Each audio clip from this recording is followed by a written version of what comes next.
cette vidéo, on va parler de l'avenir de la chaîne. Qu'est-ce que... quel est l'avenir pour Dodo et Samarin, pour toute la chaîne? Pas pour Dodo lui, mais pour toute la chaîne. Ça fait maintenant 2 ans, plus de 2 ans que j'ai la chaîne. Et, et j'aimerais qu'on voit un petit peu ensemble comment pourrait être le futur de la chaîne. Ce qu'il faut savoir, c'est que ça me plaît beaucoup, beaucoup, beaucoup, beaucoup, beaucoup. Cette chaîne me plaît toujours beaucoup, beaucoup, beaucoup. Mais je suis quelqu'un qui aspire quand même à varier un petit peu, à varier, à évoluer dans ce que je fais. Alors, autant je suis quelqu'un d'assez routinière, mais c'est vrai que dans ma chaîne, j'aime bien faire un petit peu des nouveautés. Et parfois, j'ai envie de voir un petit peu plus grand, plus grand, plus grand, plus grand que juste la chaîne. Bon, mais ça, on verra, ça viendra petit à petit. Hein. Ce que j'aimerais qu'on discute aujourd'hui, du coup, c'est comment va se passer cette année 2020-2021. Du coup, avec cette rentrée. D'ailleurs, j'espère que ta rentrée s'est bien passée. Je suppose que tu as repris il y a quelques jours là, ou peut-être que tu n'as pas encore repris si tu as fini le lycée. Je sais pas exactement quand est-ce que reprennent les étudiants et les étudiantes. Mais j'espère que ça s'est bien passé pour toi en tout cas. Et du coup, je trouve que c'est la rentrée, c'est le moment qui est idéal pour faire un peu le point sur les 2 ans de la chaîne et sur ce qui va venir. Donc, il y avait quelques abonnés qui voulaient avoir déjà quelques statistiques, les petites statistiques sur la chaîne. Donc, je pense qu'on peut commencer par ça, c'est-à-dire aujourd'hui, où en est la chaîne en termes d'abonnés, en termes d'évolution, en termes de vidéos, où est-ce qu'on est la chaîne. Donc, du coup, pour ça, j'ai apporté mon téléphone et je vais me connecter sur mes statistiques de la chaîne.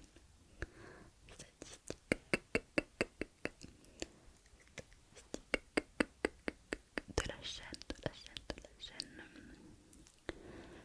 Donc à l'heure où je passe cette vidéo, nous sommes 14 000 abonnés.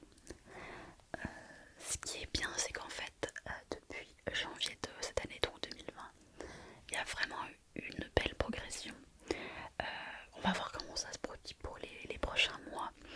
Parce que l'année dernière, durant la période de l'automne, j'avais vraiment eu de très très grosses baisses au niveau de mes statistiques, avec beaucoup moins d'abonnés et de vues. Donc on va voir si ça va se reproduire la même chose ou pas cette année. En tout cas, depuis janvier, je suis plutôt contente parce que il y a vraiment une belle évolution. Alors, c'est pas une évolution qui est vraiment rapide, hein, je veux dire, par rapport à d'autres chaînes. Mon évolution n'est pas énorme. J'ai à peu près 900 abonnés, 900 nouveaux abonnés par mois. Donc c'est déjà pas mal. C'est un peu mieux que l'année dernière à la même époque. Donc ça c'est super. Même si effectivement des fois j'aimerais que ça soit un petit peu plus. Au moins 1000 abonnés par mois, je pense que ce serait déjà un chiffre symbolique. Un chiffre symbolique. Et puis ce qui a beaucoup augmenté sur ma chaîne ces derniers mois, c'est le nombre de vues. J'ai vraiment fait beaucoup de vues. Et ça grâce à 2 vidéos, dont une en particulière. C'est la vidéo, vous savez, le roleplay qui dure 3 heures avec la docteure Dodo. Donc ce roleplay qui dure 3 heures, le roleplay médical à l'hôpital, m'a fait, il y a énormément de vues puisque j'ai je crois 150 000 vues ou quelque chose comme ça pour cette vidéo, ce qui est énorme puisque c'est la seule vidéo qui a dépassé autant de vues. Et du coup ça m'a apporté énormément d'abonnés en fait. Grâce à cette vidéo, ça a vraiment fait débloquer les choses. Donc je pense que c'est aussi pour ça que j'ai eu beaucoup d'abonnés depuis janvier, puisque je l'ai sorti fin janvier la vidéo par rapport au mois précédent.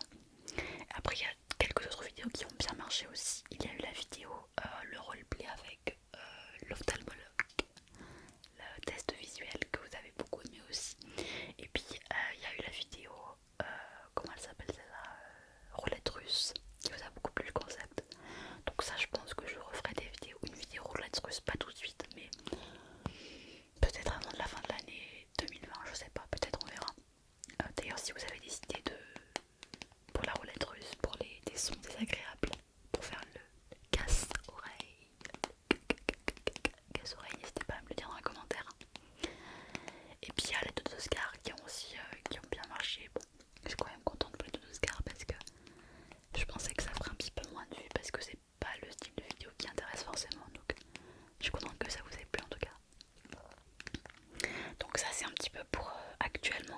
se passe en termes de vues. Donc on peut dire qu'il y a une progression dans le nombre de vues par rapport à l'année dernière, avec plus de vues et plus d'abonnés. En gros, globalement c'est ce qu'on peut dire, donc c'est plutôt cool. Et c'est vrai que mes vidéos maintenant elles atteignent tout au moins 3 ou 4 000 vues quoi. Donc pour ça je suis vraiment contente. C'est vrai que depuis cette année en fait je trouve que mes statistiques ont bien progressé et je peux vous dire que ça m'a un petit peu soulagée. Même si c'est pas encore extraordinaire et que j'aimerais que ce soit un petit peu plus, je trouve que ça correspond un peu plus au temps que j'y passe. Parce que forcément, quand vous passez 4 ou 5 heures sur une vidéo et que vous faites 300 vues, ben c'est pas... Bon après je sais pas ce que ça vaut en fait une vidéo de 5 heures, mais ça fait pas beaucoup en fait. Quand vous atteignez 3000 vues, ça commence à être quelque chose d'intéressant. Et j'ai quand même des vidéos qui atteignent les 10 000 vues, donc c'est plutôt positif en fait pour moi, parce que j'ai l'impression que mon travail est aussi reconnu. Je vous parle pas forcément d'argent, mais de reconnaissance en termes d'abonnés, de nombre de vues. Je connais des artistes qui travaillent beaucoup, enfin, qui font beaucoup de vidéos et qui n'ont pas beaucoup de vues. Et ça demande quand même vachement plus de persévérance, de continuer quand on n'a pas beaucoup de vues. Alors que quand on a beaucoup de vues, c'est quand même plus facile, parce qu'on sait que si on peut sortir n'importe quelle vidéo et on va avoir beaucoup de vues. Ce qui est pas vraiment mon cas, parce que, enfin, bon, je fais quand même 3-4 000 vues, donc pour certains c'est beaucoup, mais il y a des personnes qui font une vidéo de 10 minutes où ils font n'importe quoi et ils ont 20 000 vues en 24 heures. Voilà, bah tant mieux pour eux, ce qui n'est pas le cas de tout le monde. Mais du coup, je pense qu'il y a quand même... Alors peut-être que les artistes qui me suivent sont d'accord avec moi, mais je pense qu'il y a un nombre minimum de vues pour qu'on soit satisfait du temps qu'on a passé. Vous savez, c'est un peu comme on dit... c'est une forme de compensation. Si vous passez 5 heures à faire une vidéo et que vous avez que 300 vues, c'est pas beaucoup. Si vous passez 5 heures à faire une vidéo et que vous avez 10 000 vues, on peut dire que c'est quand même globalement correct, moi je trouve. 5 heures pour 10 000 vues, c'est pas non plus... Et encore, quand je dis 5 heures, selon certaines vidéos, ça peut vous prendre que 2 heures. Donc, surtout pour certains artistes qui font 10 minutes de vidéo, aucune coupure, et qui font 10 000 vues, c'est pas tant mieux pour eux quoi. Voilà, moi les vidéos en général, ça me prend... allez, on va dire que ça me prend au moins 3 heures par vidéo. Parfois plus, parfois un peu moins, mais globalement on peut dire que ça me prend 3 heures. Voilà, je pense.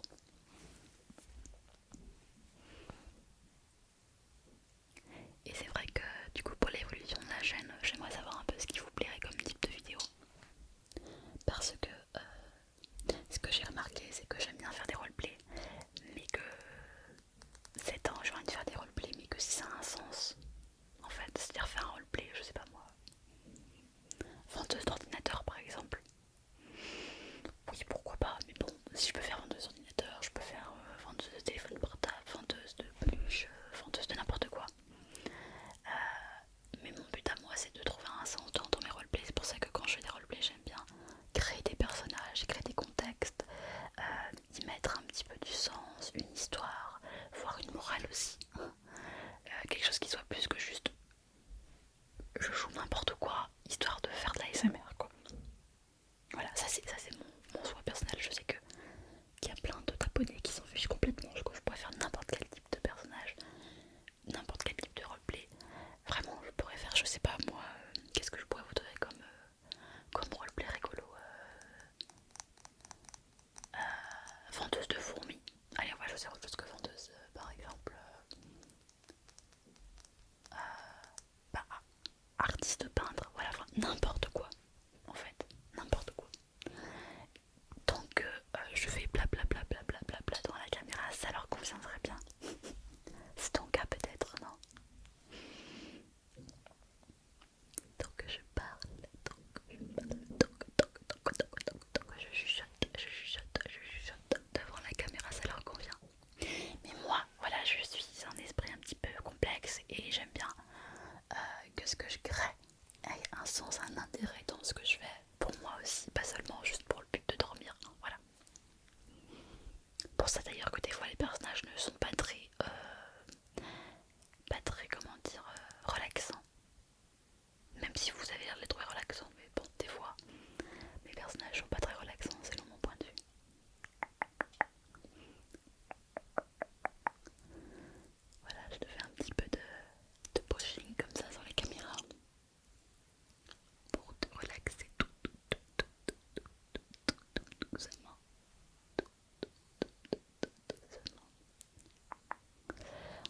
ensuite, concernant du coup les projets, vous êtes beaucoup à me demander s'il y aura une suite, pas une suite mais une prochaine série ASMR. Et certaines veulent savoir également si j'ai prévu quelque chose pour Noël. Eh bien oui, j'ai prévu quelque chose pour le calendrier de l'Avent, il y aura un calendrier de l'Avent, enfin si j'arrive à le faire. Et il y aura une prochaine série ASMR et du coup les deux sont imbriqués, c'est-à-dire que je vais faire comme j'ai fait l'année dernière. Pour chaque jour du calendrier de l'Avent, vous aurez un petit épisode d'une série ASMR. Donc oui, il y a une série ASMR qui est en cours de production. Alors c'est une série du coup avec un des personnages. Je ne vous dis pas lesquels pour l'instant. Ce n'est pas Todan. Désolée, ce n'est pas Todan. Mais le personnage principal, c'est un personnage que vous connaissez, que vous appréciez, je crois. Et du coup, j'ai créé toute une histoire avec ce personnage. Et je peux vous dire, comme je vous l'avais dit dans la vidéo vlog d'août, que l'histoire elle est particulièrement réfléchie. Alors là, je peux vous dire que il manque aucun détail. Donc si jamais tu trouves des détails qui sont bizarres dans la série, il faudra bien me le dire puisque je fais attention à tout. Tout ça dans le but de vous distraire, de vous intriguer et aussi de vous relaxer, de vous amuser, de faire réfléchir aussi, je trouve que c'est intéressant. C'est ça que j'aime beaucoup dans ma chaîne YouTube, c'est de me servir aussi de ma chaîne pour faire réfléchir sur certains thèmes. Comme par exemple avec Total on parlait du harcèlement scolaire, peut-être que là on parlera d'un autre thème. D'ailleurs toi, quel thème tu aimerais que j'apporte sur ma chaîne? Quel thème te paraît important de discuter ensemble? À ce propos j'y pense avant d'oublier de vous le dire. J'ai une chaîne, pas une chaîne, j'ai créé un Discord qui s'appelle Toto Addict. Je te mettrai le lien dans la description sous cette vidéo. Donc tu pourras accéder au Discord de la chaîne. Dans ce Discord, c'est une ambiance plutôt chaleureuse et bienveillante. On parle de ce qu'on veut, comme de l'ASMR, et j'essaierai de faire de temps en temps des petits lives ASMR, du coup juste chuchoter. Donc n'hésite pas à rejoindre ce lien Discord si tu as Discord.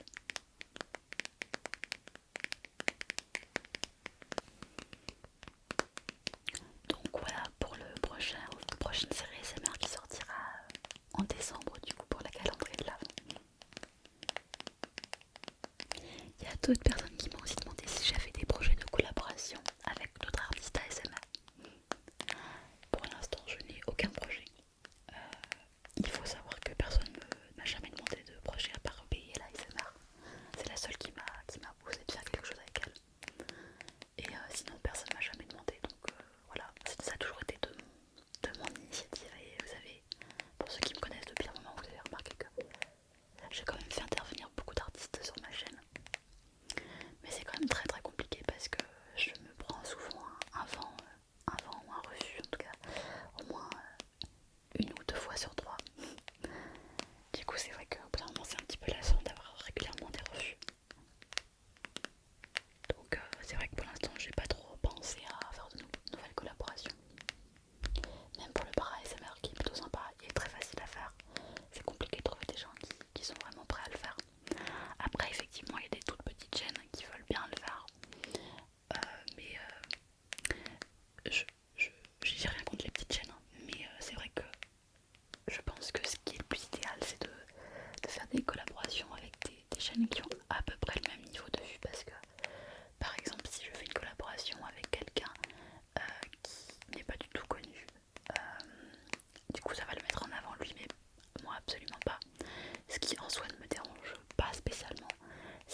D'ailleurs à ce propos, je peux remercier Lex ASMR qui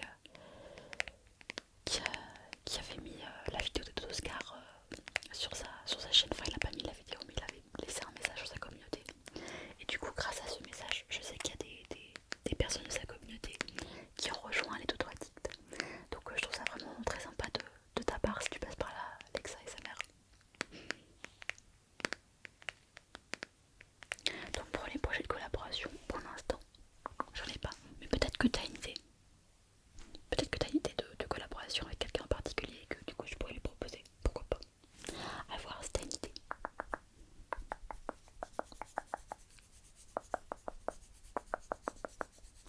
Après, effectivement, si quelqu'un me propose une collaboration, je suis pas fermée du tout. Hein. Si la collaboration me paraît plutôt pas mal, ouais. Si le sujet est intéressant, quoi.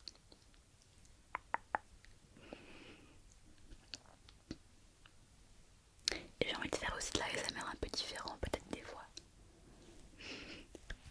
Mais il faudrait que je regarde un peu plus d'ASMR étranger parce que pour avoir des nouvelles idées, quoi. Si t'as des idées pas d'idées, mais des artistes étrangers que tu regardes qui sont un peu originaux, n'hésite pas à me le mettre en commentaire pour que j'aille regarder tout ça. Ok.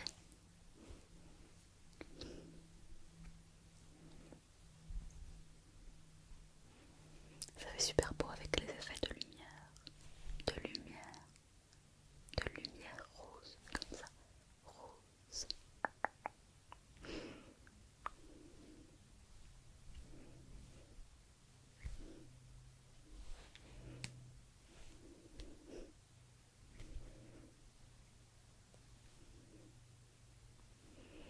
J'ai envie de faire une vidéo avec des mouvements de main, mais j'ai pas encore trouvé le sens de cette vidéo.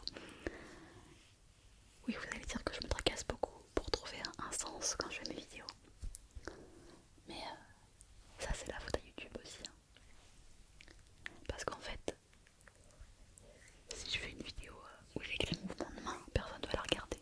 Par contre, si je réfléchis à quelque chose d'original avec des mouvements de main, il y a quand même plus de chances que les gens la regardent.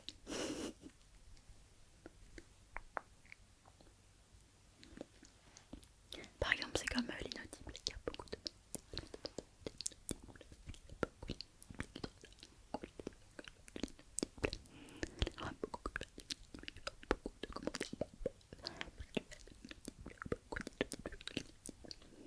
Les gens veulent souvent que je fasse de l'inaudible. Et quand je fais une vidéo juste avec écrit inaudible, du coup, puisque c'est le thème de la vidéo, bah personne ne la regarde. Donc je sais pas trop. Donc c'est compliqué en fait, il faut quand même trouver des bons mots-clés, des titres qui soient accrocheurs pour que les gens aient envie de regarder.